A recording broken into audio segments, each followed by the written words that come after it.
사람의 본성 중에는 여러 가지 욕구가 있습니다. 아마 메슬로와 같은 사람은 또 여러 가지 단계별 인간의 욕구를 얘기했지만 그것과 관계없이 사람들에게는 세 가지 큰 버릴 수 없는 본성이 있는 욕심이 있습니다. 첫째가 식욕이고, 둘째가 수면욕, 셋째가 성욕. 이 세 가지는 누구에게나 있을 수 있는 것입니다. 이런 것들은 사람이 살아가면서 절대로 빠질 수 없고 빼놓을 수 없는 욕심 혹은 욕망이 되겠습니다. 그런데 그것만으로 사람이 모든 걸 만족하며 살 수 있나? 그렇지 않은 것 같습니다. 돈을 갖고 싶고, 권력을 갖고 싶고, 명예를 갖고 싶고, 아마 그 세 가지가 그 다음 차수가 될 겁니다. 그 중에서도 돈이나 권력은 뭐 큰 욕심 갖지 않고 살 수도 있습니다. 그런데 누구나 착한 사람이나 나쁜 사람이나 공통적으로 갖고 있는 욕망 중에 하나는 바로 명예, 인기, 공명심, 이런 것이 아닐까 합니다. 인간의 욕심은 처음 사람이 자기가 명예롭게 되고 인기를 얻고 공명심을 갖는 것, 그런 것입니다. 요즘 아이들이, 청소년 아이들이나 어린이들이 갖고 싶어하는 연예인들 중에 이렇게 어떤 직업이 되고 싶냐 물어보면 첫 번째 꼽는 것이 아마 연예인일 겁니다. 지 생긴 거 생각지도 않고 연예인이 되고 싶어하고, 또 지가 무슨 재능이 없어도 연예인 되고 싶어합니다. 그 이유가 뭡니까? 우리가 매일 보는 TV에서 연예인들이 멋있어 보이기 때문이죠. 그리고 그들이 인기가 있기 때문이고요. 그들이 명예가 올라가고 돈도 많이 벌기 때문이죠. 또 그에 못지않은 것들이 또 아마 스포츠 선수일 겁니다. 요즘 여러분 돈 많이 버는 스포츠 선수들 많죠. 뭐 며칠 전에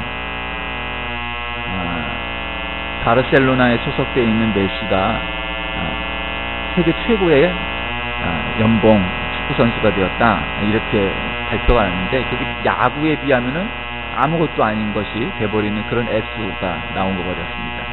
어쨌든 스포츠 선수 되는 것도 그렇습니다. 정치를 하고 기업을 하는 것도 마찬가지고, 또 그것이 아니고 평범한 우리 모두도 어느 정도의 명예, 인기, 공명심, 이런 것 우리에게 있습니다. 사실은 종교를 떠난 모든 성직자 혹은 성자들이 다른 욕망은 다 내어버릴 수 있어도 이 명예욕, 이거는 내어버리기가 참 쉽지 않다, 이렇게 생각합니다. 여러분, 그런데 이 모든 것들은 사실은 본질과는 다른 차원의 문제입니다. 달리 말씀드리면, 우리가 전도를 하고 우리가 큰 무엇을 사업을 하고 이루는 것이 하나님의 영광을 위하여, 즉 타자를 위해서 하느냐, 아니면 나 자신, 내 욕망, 내 인기, 내가 잘난 것을 증명하기 위해서 하느냐 하는 것은 굉장히 다른 거죠. 그러니까 하나님의 영광을 위하여 하는 것은 본질이 되는 거죠. 본질적인 차원. 그러나 그렇지 않고 나를 증명해 보이겠다 나서는 것은 본질을 벗어난, 즉 명예욕에 사로잡힌 일이다, 이런 거죠. 그런데 여러분, 이것은 시대와 공간을 떠나서 동서고금을 막론하고 모든 인간이 갖고 있는 욕망이고, 이 욕망의 원형이 바로 오늘 읽은 본문 말씀인 바벨탑입니다. 오늘 본문은 들어가기 전의 내용은 우리가 오늘 이제 읽은 창세기의 그 9장에서 11장 사이의 그 내용은 이런 거죠. 노아가 이제 노아의 방주가 어느 산에 다다르게 됩니까? 아라랏산. 그때 그게 지금으로 얘기하면 어디라고요? 터키 쪽에 있는 아라랏산에 다다릅니다. 그리고 이제 내려와서 지난번에 했듯이 우리가 번제를 드렸다, 노아가 예배를 드렸고. 근데 이제 그 이후에 문제가 생기죠. 노아는 그 포도를 심어서 포도를 갖다가 와서 거나하게 포도주를 한 잔 쫙 하고 옷을 훌러덩 벗고 누워 있는 그런 추태를 보이기 시작을 하죠. 근데 그 정도로 끝난 게 아니고, 인간이 성경, 특히 구약 성경에 보면은 많은 잘못을 하죠. 이를테면은 아주 그냥 소담과 고모라와 같은 아주 환락의 도시를 만들기도 하고요. 그런데 아마 구약 성경의 성경 전체에서 처음 나오는 하나님을 향한 어떤 도전 중에 아주 가장 굵직한 사건은 바로 바벨탑일 겁니다. 지금으로 얘기하면 막 100m가 넘는 탑을 쌓으려고 했던 겁니다. 여러분, 애굽에 가면, 이집트에 가면, 에집트 가면은 뭐가 있습니까? 피라미드가 있죠. 피라미드도, 큰 피라미드는 100m가 훨씬 넘는 피라미드인데 그걸 쌓았습니다. 그러니까 이 바벨탑도 우리가 뭐 생각할 때 무슨 뭐 예를 들면 뭐 몇십 미터짜리 뭐 이런 게 아니고 몇백 미터짜리 탑을 쌓으려고 했던 겁니다. 왜? 하나님께 가까이 가자. 우리도 하나님처럼 높아질 수 있다. 내가 이런 힘이 있고 돈이 있고 기술이 있다. 이거 자랑하게 한 거죠. 그러니까 바벨탑은 이런 인간 욕망, 인간 명예욕의 원형, 모델이 되는 아주 첫 케이스가 바로 이 바벨탑입니다. 자, 본문 들어갑니다. 온 땅의 언어가 하나요, 말이 하나였더라. 자, 온 땅에, 이거 뭐 전 세계죠. 전 인류를 얘기하는 거죠.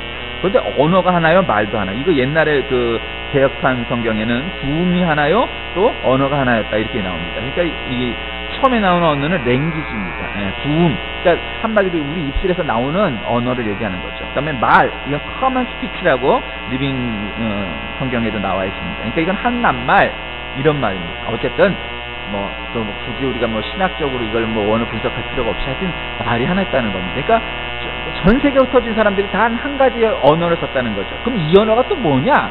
또 이걸 연구하는 사람들이 있는데 이거 연구해도 소용없습니다. 이건 평생 연구해도 알 수 없죠. 여러분 비교 언어학 무슨 언어학 이런 거 하는 사람들이 뭐 영어, 중국어, 한국어 뭐 전 세계에 흩어진 언어들을 다 연구해도 이 언어를 만들어낼 수 없습니다. 이 언어를 추측해낼 수가 없습니다. 왜? 하나님이 흩으신 것이기 때문이죠. 이거는 그러니까 해도 소용없는 거예요. 2절, 이후에 그들이 동방으로 옮기다가 시날 평지를 만나 거기 거류하며, 자, 동방, 정확히는 아라랏산의 어디냐면 남동쪽으로 내려가는 겁니다. 서로 말하되, 자, 벽돌을 만들어 견고히 붙자 하고, 이에 벽돌로 돌을 대신하여 역청으로 진흙을 대신하고, 자, 뭘로요? 벽돌로 돌을 대신하고, 역청으로 진흙을 대신하고 있어요. 자, 이 얘기가 뭐예요? 벽돌 대신에 그러니까 돌 대신에 벽돌을 만들었고 진흙 대신에 역청으로 만들었다는 건 사람들의 기술이 진보했다는 얘기죠. 여러분, 우리들의 기술이 진보했다는 거 대단히 막 자랑스러워할 때 많습니다. 우리 모두가요. 우리 젊었을 때는 뭐 전화 한 번 하려면 공중전화 막 이렇게 줄 서 있는 거 있었죠. 공중전화에서 너무 오랫동안 전화해갖고 막 살인나는 사건도 종종 있었어요. 근데 여러분 요즘 공중전화 보셨어요? 공중전화 보는 것 자체가 어려워졌어요. 요즘은 초등학생 심지어는 유치원생도 핸드폰 들고 다니고 그 핸드폰이 그냥 전화기인가요? 컴퓨터죠. 사실은 인터넷 되고 다 되는 거예요. 거기에 부가적으로 전화 기능이 있는 것 뿐이지. 그래서 이런 걸 막 자랑스럽게 우리나라는 세계에서 1, 2위를 다투는 이 스마트폰 생산국가 아닙니까? 그럼 막 자랑스러워하죠. 세계에서 가장 빠른 요즘 이제 그것도 퇴색했다지만 어쨌든 가장 빠른 인터넷이 되는 나라 자랑합니다. 문제는요, 물론 그 기술을 자랑스러워하는 것이 나쁘다는 것은 아니지만 그 기술에 진보한 이 테크놀로지 인포메이션 어쩌고저쩌고 정보통신사회 유비쿼터스 이따위 것들이 본질을 대신하고 할 수는 없다는 거죠. 그러니까 지금 돌 대신에 벽돌을 만들었으니까 여러분 벽돌이라는 게 뭐예요? 돌은 다 이 모양 저 모양이지만 벽돌은 만들었기 때문에 보편적인 돌보다는 훨씬 튼튼하고 한마디로 설계대로 건물을 지을 수 있다는 것이고, 또 진흙 대신에 역청을 또 개발해놨다는 것은 뭐예요? 기술이 발전한 거죠.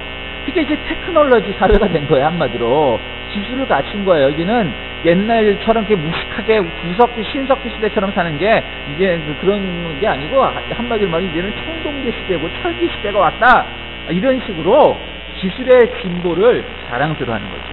문제는 인간이 비뚤어지고 잘못되는 데는 이러한 교만 혹은 이러한 불필요한 자긍심, 이건 자긍심이 아니죠. 하여튼 불필요한 이 자만심이 꼭 생기죠.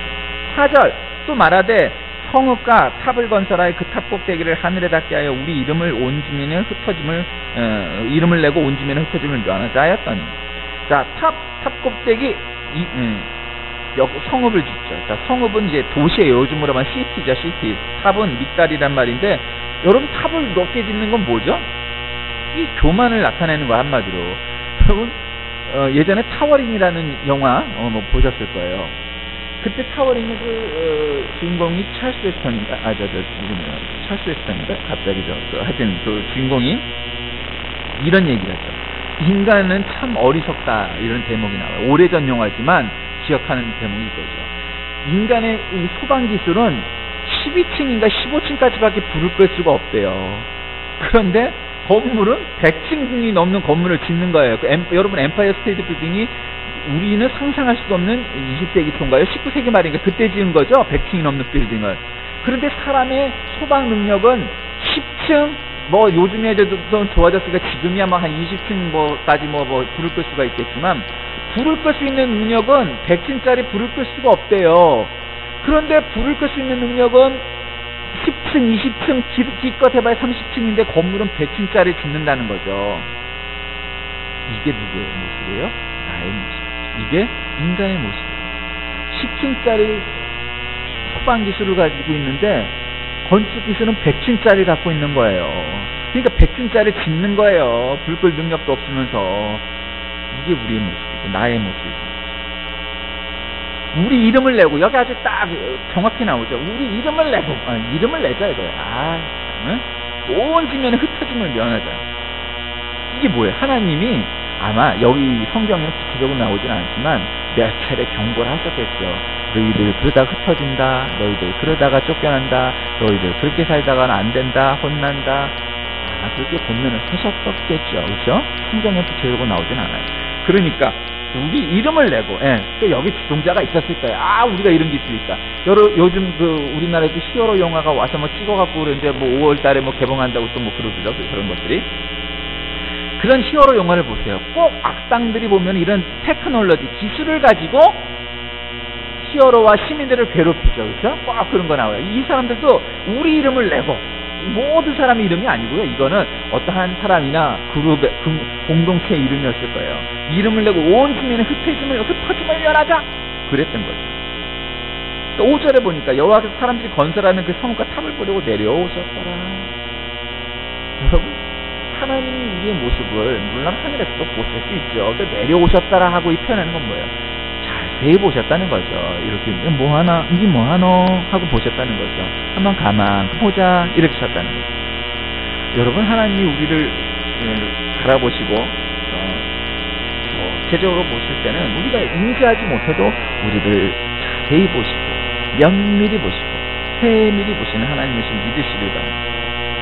자, 6절에 보니까 여호와께서 이르시되 이 무리가 한 족속. 여러분 아까 그 우리가 이름을 내고 근데 이 무리가 그런 집단이 나오죠.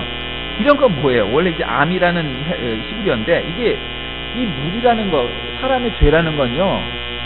신약 성경에도 예수님이 가늠한 여인이 현장 검거돼 갖고 나오죠. 그렇죠? 그랬을 때 그때 구약의 율법이 그대로 적용되면 어떻게 해야 돼요? 돌을 들어서 그 여자를 돌로 쳐 죽이는 게 그의 구약시대 율법이었죠. 히브리의 율법이에요. 그때 바리새인들과 서기관들이 예수님에게 곤란하게 묻죠. 자, 이거 어떻게 해야 됩니까?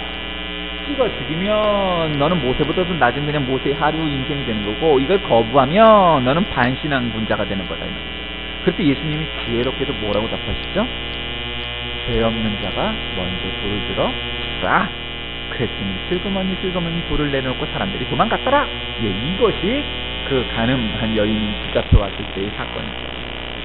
여러분, 사람은요 데모를 하고 시위를 하고 문제를 일으키고 내가 나 혼자 한다고 그러면 이게 안 돼요. 그런데 다 같이 와와와 하면 할 수 있어요. 왜? 그 무리 속에서 가리키기 때문입니다. 그래서 성경에도 신학에도 보면 익명의 그리스도인이라는 책 제목이 있어요. 누구의 작품이요? 칼 라농. 오래되니까 생각보다 가물가물하네. 칼 라농과 하여튼 익명의 그리스도인. 여러분, 우리가 무리 속에서 익명성을 보장받으면 잘해요. 요즘 우리가 이것이 가장 잘 드러나는 일이 뭐죠? 댓글. 비웅신 어쩌고 저쩌고 막 이러면서 막 치죠. 왜? 내 얼굴이 안 보이니까 네가 나를 알아? 그러고서 막 그런 거 합니다. 안 된다. 여러분, 우리가 그렇게 무리 속에 가려진다 해도 드러나게 마련이죠. 그 죄는 무리 속에서 함께 하니까 우리가 궁중심리 뭐 이런 무리 속에서 그러면 죄를 짓기가 더 쉽다. 자, 7절. 자, 우리가 내려가서, 우리가 누구죠? 삼위일체 하나님이죠. 여기서 이제 삼위일체 하나님의 전거가 나타나는 거예요. 그러니까 하나님이 한 분이신 하나님이 뭐 아니고 삼위일체 하나님이라는 거죠. 자, 여기서 복수가 나와요, 이미. 자, 우리가 내려가서 거기서 그들의 언어를 혼잡하게 하여 그들이 서로 알아듣지 못하게 하자. 여러분, 같은 한국말도 이해가 안 되고 뭐 말귀 못 알아먹고 뭐 이런 일이 있는데 언어를 갖다 흩어놓으면 어떻게 되겠어요? 이건 뭐 말을 못하는 거죠. 근데 이렇게 흩어놓은 말이 성경에서 서로가 통하게 되는 그런 시대가 오죠. 언제였죠? 오순절 때, 성령 강림 때. 그러니까 하나님이 이 바벨탑 사건에서 언어를 흩어놓으시는데, 그리고 나서 그 언어가 하나가 되는 게 뭐예요? 성령께서 오실 때. 자, 사실 우리도 같은 한국말을 쓰니까 그렇지, 우리나라는 단일민족이고 한 언어를 쓰는 나라니까 그렇지, 인도 같은 나라, 미국 같은 나라, 러시아 같은 나라, 중국 같은 나라, 거기는 서로 말귀를 못 알아듣는 게 전혀 다른 언어를 쓰는 이민족, 이언어가 많잖아요. 그런 사람들은 어떻게 해요? 뭔가 통해야 되니까 공용어를 정하고 뭐 어쩌고 공용 문자를 정하고 이렇게 해야 되는 거 아니겠어요? 자, 그런데 문제는 그런 다민족 국가 뿐만 아니라 우리 같은 단일민족 국가 한 언어를 쓰는 나라에서도 서로 말귀를 못 알아먹을 수 있어요. 왜? 언어가 혼잡해도 되고 정신이 혼잡해도 있고 영이 흩어져 있기 때문이죠. 그게 하나가 되려면 어떻게 돼? 성령으로 하나가 될 때 서로 이해가 되고 알아들을 수 있게 되는 것을 믿으시길 바랍니다. 자, 8절. 여호와께서 거기서 그들을 온 지면에 흩으셨으므로, 아까 이거 하나님이 계획하고 계셨죠? 이미 우리 성경에는 구체적으로 나와 있지 않지만 사람들이 하나님 흩으실 계획을 알고 있었다고 우리는 이해할 수가 있고, 그 계획을 하셨어요. 그리고 그들이 도시를 건설하기를 그쳤더라. 도시라는 건 뭐죠? 도시라는 건 비신앙 혹은 비도덕적인 것들이 마구 모여있기가 쉬운 문화예요. 왜? 익명성이 보장되니까. 여러분, 시골 마을은 잘못을 해도 야, 저 아무개집 아들놈이 어쩌고 저쩌고 했다, 이거 다 알잖아요. 그런데 도시라는 거는 요즘이야 CCTV가 생기고 뭐 카메라가 생겨갖고 뭐 찍히고 어쩐다 하지, 도시라는 거는 범죄를 저질러도 누가 저질렀는지 알 수가 없다, 이 말이에요. 예. 그리고 도시의 속성상 부정적인 나쁜 문제는 뭐냐면 익명에 빠질 수 있다는 거죠. 익명성. 그러니까 도시 건설하기를 그쳤다. 이것. 그러므로 그 이름을 바벨이라 하니 이는 여호와께서 거기서 온 땅의 언어로 혼잡하게 하셨습니다. 여호와께서 거기서 그들을 온 지면에 흩으셨더라. 자, 바벨. 이건 두 가지 설이 있는데, 하나는 바랄, 혼잡하다는 뜻과, 하나는 바빌, 신의 문이라는 뜻이 있다고 여겨지는데, 우리가 보편적으로는 이거 혼잡, 혼란 뭐 이런 거, 이런 뜻에서 왔다고, 바벨탑. 그러니까 혼잡하다, 예. 북적북적된다, 뭐 혼잡하다, 뭐 이런 뜻인데, 사람들이 바벨탑을 쌓은 목적이 뭐예요? 우리도 하나님처럼 되자, 우리도 높아질 수 있다, 우리도 위대하다, 위대한 뭐 국민 여러분. 옛날에 어떤 정치인은 그렇게 늘 연설을 시작했는데, 우리는 위대하다, 어느 정도 하는 건 좋지만 너무 위대하고 내가 하나님처럼 위대하다, 그러다가는 킹코 다친다, 혼난다. 바벨탑 사건이 바로 그런 사건이라는 거예요. 모든 일의 영광이 하나님이 아니라 내가 위대하다, 그러다가 바벨탑이 무너져 버린 거죠. 그래서 하나님께서 어떻게 하셨다고요? 온 땅의 언어로 혼잡하게 했고 온 지면에 흩으셨다, 이 말이에요. 도망갔다, 이 말이에요. 자, 말씀을 정리합니다. 바벨탑과 인간은 어떠한 교훈을 주는 사건이냐? 인간의 욕심이 가장 구체적으로 보여진 첫 번째 성경에 나와 있는 사건이다, 이 말이죠. 아주 굵직한 사건으로. 그리고 거기서 모든 사람들의 언어가 흩어졌는데, 언어만 흩어진 것이 아니라 사람들이 물리적으로도 이것저것으로 흩어지게 했다는 거죠. 하나님은 이런 것들을 통해서도 하나님의 계획을 이루십니다. 자, 그래서 우리가 어떤 교훈을 얻을 수 있느냐? 첫째, 사람의 말은 다 원래 하나였다라는 것을 알 수 있죠. 그리고 또 하나는, 두 번째로는 기술의 진보는 요긴한 것이긴 하지만 불신앙의 도구가 되어서는 안 된다 하는 것을 우리가 알 수 있습니다. 우리가 도구 자체를 도외시하고 인터넷이니 무슨 IT 기술을 부정시할 필요 없어요. 그거를 도구화하고 복음의 도구로 쓰면 되는 거예요. 도구지 그거 자체가 나쁜 게 아니다. 옛날에 우리가 무슨 바코드는 666이다 이런 거에 사로잡힌 사람들이 있습니다. 그러니까 그런 것이 요즘 문제를 일으키고 있는 세모, 유병언이 뭐 이런 오대양, 세월호, 이 사건들의 가장 근본이 잘못된 거다, 이 말이에요. 유병언이가 얼마나 사실은 무식합니까? 무슨 신학을 공부했습니까? 성경을 공부했습니까? 그냥 고등학교 졸업하고 와서 기술 뭐 하다가 보니 이게 뭐 한번 은혜 받았겠죠? 그러니까 막 성경이 다 내 것 같고 다 보이니까 이 불안은 살아있어 갖고 이게 한번 치면은 사람들이 쫓아오니까 요거 봐라? 그리고 이게 배포 있게 조금씩 크게 한번 불아치기 시작하다 보니 사교 집단이 된 겁니다. 자, 세 번째로 일의 목적이 교만이나 명예여서는 안 됩니다. 오직 하나님께 영광. 네 번째로 집단적인 죄는 죄의식을 흐리게 합니다. 그래서 여러분 도시를 떠나는 그런 공동체가 있습니다. 물론 여기 이단 사이비도 그러죠. 뭐 옛날 신앙촌이니 지금 뭐 구원파도 그렇게 자기들이 무슨 집단을 만들지만 대표적인 그러나 부정적이지 않은 대표적인 이런 신앙 집단이 있습니다. 퀘이커라는 사람들도 있고 또 뭐 미국에 보면 지금도 막 마차 끌고 전기업체 사는 사람들 있죠. 그 사람들이 그렇게 들어가 사는 이유가 뭐냐? 도시를 떠난 겁니다. 자기네끼리 공동체를 만든 겁니다. 왜? 도시는 잘못되기가 쉬우니까. 도시 자체가 악하다는 건 아니지만 도시는 악해지기 쉬운 거예요. 물들기 쉬우니까. 다섯 번째로 삼일체 하나님의 뜻은 어떤 경우에도 이루어지고 하나님의 계획은 반드시 성취된다는 사실을 우리가 알 수 있습니다. 여섯 번째로 도시는 비신앙 비도덕적이기가 쉬우니 조심해야 된다는 거죠. 마지막으로 이러한 형벌 속에서도 하나님의 뜻은 이루어진다는 사실을 우리가 깨달아야 합니다. 그리고 결론적으로 우리는 이렇게 하나님과 대적하기 위하여 혹은 나의 공명심을 위하여 바벨탑을 쌓아서는 안 됩니다. 오직 하나님의 영광을 위하여 사는 사람이 될 때 하나님께 칭찬받는 것이지 높은 바벨탑을 쌓는다고 하나님께 칭찬받고 사람들에게 인정받는 것이 아니란 사실 우리가 유념하는 우리의 인생, 우리의 삶, 또 우리의 모든 사역이 되시길 주의 이름으로 기원드립니다. 기도하겠습니다. 살아계신 하나님, 바벨탑을 통하여 우리 인간들이 얼마나 모질하고 또 정말 부족한 사람들인지 알게 됩니다. 그리고 우리들의 욕망이 얼마나 크고 교만한지도 깨닫게 됩니다. 우리의 바벨탑을 쌓지 말고 오직 하나님의 영광을 위하여 사는 삶 되게 우리를 인도하시고 이런 명예욕을 버리고 공명심, 인기, 명예욕을 다 내어버리고 오직 주만 따르는 우리 모두가 되게 하여 주옵소서. 예수님의 이름으로 간절히 기도드립니다. 아멘.